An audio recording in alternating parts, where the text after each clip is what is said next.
Alright, here's the swap. S13 blacktop. Pretty much all stock front mount. Other than that, it's pretty much stock. Everything's wired up according to the FR Sport Guide. Yeah, everything's attached so far.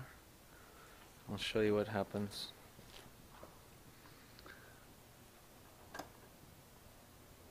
So here, key is in on position. Here the fuel pump prime. Everything's good from there, and then here's what happens when I crank it.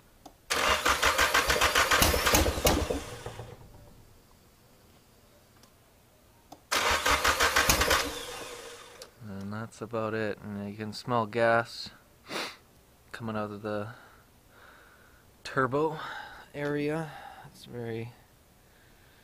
That's about it.